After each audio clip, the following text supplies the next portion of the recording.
나는 하나님을 믿어요. 나를 사랑하시는 예수님을 믿어요. 우리와 함께 하시는 성령님을 믿어요. 아멘.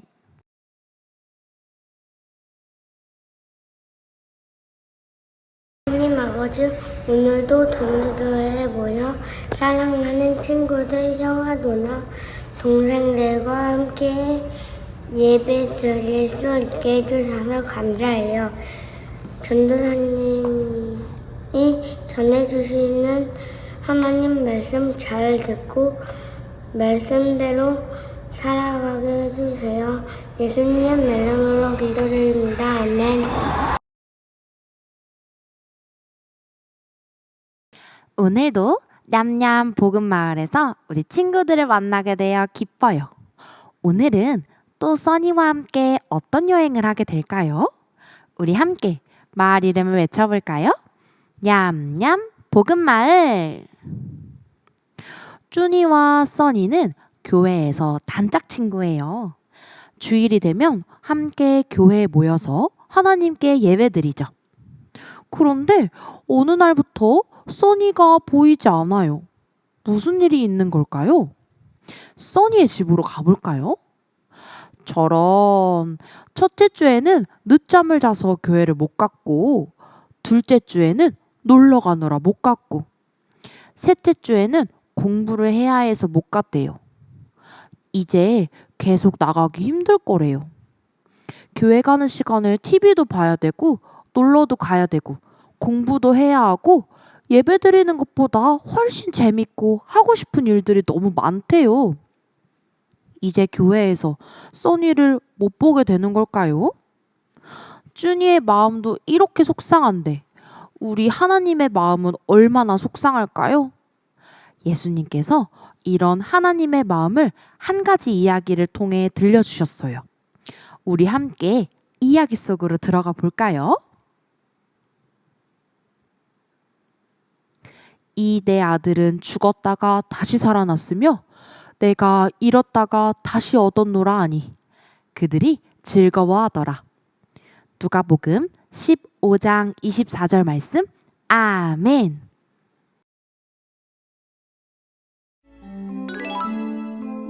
한 마을에 두 아들을 둔 부자가 있었어. 첫째는 성실히 말을 잘 들었고 둘째는 조금 말썽장이었지. 그런데 어느 날 둘째가 아버지께 말했어. 아빠, 나 나가서 살래요. 저한테 줄 유산 있죠? 그거 다 주세요. 아버지는 아들이 나가면 망하게 될 것을 알았지만 유산을 주었단다. 아싸! 둘째 아들은 먼 나라에서 그 돈을 다 써버리고 말아. 이제 거지는 필요 없어. 거지가 된 둘째 아들은 생각했어. 이렇게 사느니 아버지 집에 가서 하인이라도 돼야겠다. 둘째 아들은 집으로 돌아가기로 하지. 아들아, 아들아, 아들아. 아버지, 죄송해요. 저는 이제 아버지 아들이 될 자격이 없어요. 아니다, 아들아. 내 아들이 죽었다 살아났다. 나는 너무너무 기쁘구나. 아버지. 아버지는 둘째 아들이 돌아온 것이 기뻐 큰 잔치를 열었단다. 우와! 아버지가 정말 속상했을 텐데 아들을 받아줬네요. 속상함보다 아들이 돌아온 기쁨이 더 컸겠지. 첫째 아들은 집에 돌아와 큰 잔치가 열린 걸 보고 화가 났어. 아버지를 열심히 섬겨온 저는 이런 잔치를 열어주신 적이 없는데 유산을 받아 세상에서 다 써버리고 온 저 동생을 위해 이렇게 큰 잔치를 여십니까? 얘야, 너는 항상 나와 함께 있으니 내 것이 다 너의 것이지 않니? 너의 동생을 잃었다가 얻었으니 우리가 기뻐하는 것이 마땅하단다. 이건 아니지. 그래도 첫째 아들이 손해일 건 없지 않나? 저러면 첫째 아들이 기분 나쁘지. 영상 잘 보았나요? 예수님은 제자들에게 이야기를 들려주셨어요. 조금 더 쉽게 하나님의 마음을 이해할 수 있도록 말이죠. 어떤 이야기였나요? 한 아들이 집을 나간 이야기였어요. 이제는 아버지를 떠나서 자기가 하고 싶은 대로 마음대로 살겠다고 집을 떠났죠. 그런데 그냥 나간 것도 아니고 아버지께 유산을 미리 받아서 나갔어요. 유산은 아버지가 죽을 때 아들에게 물려주는 재산, 돈을 말해요. 아들은 아버지가 아직 아프지도 않고 죽지도 않았는데 아버지가 죽게 되면 물려받게 될 자기 몫의 유산을 달라고 요구한 거예요. 그런데 또 아버지는 아들이 달란다고 주셔요. 마음이 너무 좋은 아버지였나 봐요. 그렇게 아버지의 유산을 받아서 집을 나갔어요. 그런 아들의 뒷모습을 보고 있는 아버지의 마음이 어떠했을까요? 아마도 너무 슬프고 걱정도 되고 마음이 아팠을 거예요. 혹시나 아들이 밖에서 다치지는 않을까? 나쁜 길로 빠져들지는 않을까? 무슨 일이 생기면 어떡하나? 언제 다시 집으로 돌아올까 하는 염려로 몇 날 며칠, 몇 달을 밥도 잘 못 먹고 울면서 알아 누웠을지도 몰라요. 한편 집 나간 아들은 어떻게 지내고 있을까요? 처음에는 너무 신이 났겠죠. 돈도 많고 간섭하는 사람도 없어서 그동안 하고 싶었던 거, 재밌어 보이는 것도 마음껏 할 수 있고 먹고 싶은 것도 마음대로 먹을 수 있으니까요. 그렇게 1년이 지나고 2년이 지나고 점점 시간이 흘러 아들은 결국 가진 돈을 모두 써버리고 말았어요. 빈털터리가 되자 그동안 친하게 지냈던 친구들도 모두 떠나가고 도와주는 사람이 아무도 없었어요. 어디 머물 곳도 없고 밥을 사 먹을 돈도 없었어요. 어쩔 수 없이 남의 집에 돼지를 쳐주면서 돼지가 먹는 쥐염 열매로 배를 채우려고 했지만 그마저도 주는 사람이 없었어요. 저런 아들의 꼴이 말이 아니에요. 이러다 아들은 굶주려 죽고 말 거예요. 아들은 갑자기 아버지의 집에 있을 때가 너무 그리웠어요. 집에서는 먹을 거, 입을 것 걱정하지 않고 편하게 지냈는데 말이죠. 때론 아빠의 잔소리가 귀찮고 싫었지만 이제는 알아요. 아빠의 간섭이 사랑이었다는 걸 말이에요. 생각해보니까 아빠 집에서 시중을 두는 종들도 지금 자신의 처지보다는 훨씬 나았어요. 배불리 먹을 수 있고 편하게 잘 수 있으니 말이에요. 아들은 집으로 돌아가기로 결심했어요. 아버지의 아들로 돌아가기에는 염치가 없으니까 아버지 집에 종으로 들어가야겠다고 생각했어요. 터벅터벅 아들은 그리운 집을 향해 걸어가요. 마을 어귀를 지나 조금만 더 가면 아빠의 집이 보일 거예요. 아들의 마음이 쿵덕쿵덕 두근두근 떨려오기 시작해요. 아버지가 주신 유산도 다 써버리고 과연 아버지가 나를 다시 받아주실까? 종으로도 안 받아주신다고 하면 어떡하지? 설마 나를 못 알아보시는 건 아니겠지? 우리 친구들 어떻게 되었죠? 아빠가 아들을 받아주었나요? 안 받아주었나요? 그래요. 아빠는 저 멀리서부터 허름한 모습으로 걸어오는 아들을 한눈에 알아보고는 아들에게로 달려가서 꼭 안아주었어요. 아들아, 돌아왔구나. 아빠, 정말 죄송해요.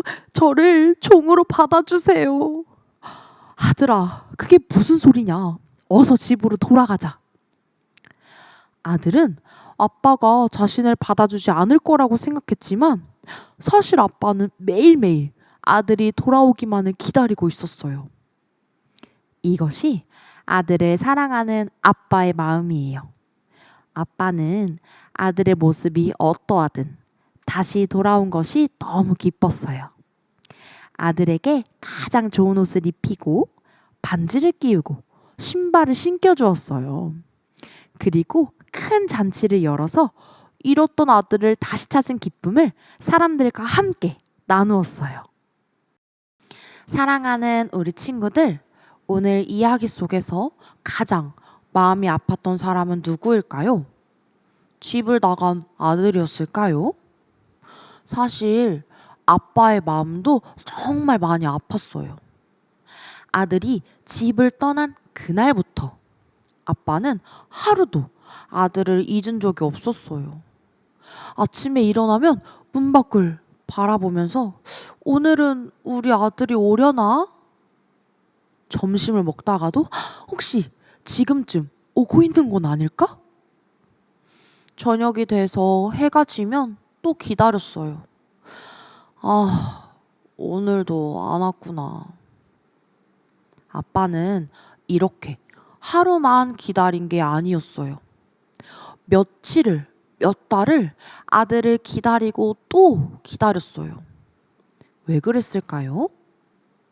아들을 너무 사랑했기 때문이에요. 그런데 친구는 어느 날 멀리서 누군가 걸어오는 모습이 보였어요. 옷은 더러워졌고 신발도 엄청 낡았어요. 힘없이 천천히 터덜터덜 걸어오고 있었어요. 누구였죠? 맞아요. 집을 떠났던 그 아들이었어요. 그 모습을 본 아빠는 어떻게 했나요? 이제야 왔어? 아, 혼나야겠어. 내가 그럴 줄 알았어. 이렇게 말했나요? 아니에요. 아빠는 아들에게 달려갔어요. 그리고 있는 힘껏 꼭 안아주었죠. 아들이 미안하다고 다 말하기도 전에 아빠는 먼저 안아주었어요. 그리고 제일 좋은 옷을 입혀주고 신발도 신겨주고 반지도 끼워주었어요. 그리고 기쁜 마음에 큰 잔치를 열었죠. 그런데 친구들, 예수님은 왜 이 이야기를 들려주셨을까요? 바로 이거예요. 하나님이 바로 이런 아빠야. 그걸 알려주시려고요. 하나님은 우리를 정말 사랑하세요. 그 아빠처럼요. 우리가 하나님께 오기를 기다리고 있어요. 매일매일요. 우리가 하나님께 하나님 부르면 정말 기뻐하세요. 오늘 우리 친구들 중에 기도를 까먹은 친구도 있을 수 있어요. 예배 시간에 다른 생각을 한 적도 있을 수 있어요. 하나님 말씀보다 다른 것들이 더 재미있었던 날도 분명히 있었을 거예요. 그런데 하나님은 그런 우리를 보시면서 너 때문에 속상해. 너가 그렇게 행동하니까 이제는 오지 마. 이렇게 말씀하지 않으세요. 오늘 우리 말씀에서 들은 것처럼 이렇게 이야기하세요. 괜찮아. 기다리고 있었어. 다시 와서 진짜 기뻐. 친구들, 하나님은 우리를 사랑하시는 아빠와 같은 분이세요. 그래서 우리는 언제든 하나님께 갈 수 있고 부를 수 있어요. 우리가 언제든 엄마 아빠 어딨어? 이렇게 외치면 엄마 아빠가 여기 있어. 왜? 이렇게 대답하는 것처럼 하나님도 늘 우리의 이야기에 대답해 주세요. 또 기쁠 때도 슬플 때도 실수했을 때도 속상할 때도 언제든지 하나님께 이야기할 수 있어요. 그리고 엄마 아빠 품에 폭 안기면 마음이 편안한 것처럼 하나님과 함께 있을 때 우리 마음도 편안해져요. 하나님 품에 있을 때가 가장 안전하거든요. 우리는 하나님 품 안에서 사랑하는 거예요. 사랑하는 우리 친구들, 이번 한 주도 하나님께 꼭 붙어 있으면 좋겠어요. 매일 하나님 하고 불러보세요. 짧게라도 기도해 보세요. 예배 시간에도 하나님의 이야기를 잘 들어보세요. 하나님은 오늘도 우리를 기다리시고 우리와 함께하는 시간을 가장 기뻐하시는 좋은 아빠예요. 그 하나님 품 안에서 기쁘게 살아가는 우리 모든 친구들이 되기를 전도사님이 축복합니다.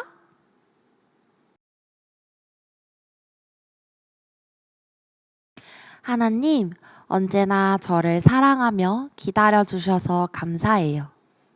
매일매일 하나님께 가까이 가는 마음을 주세요. 하나님 품 안에서 기쁘게 살아가는 제가 되고 싶어요.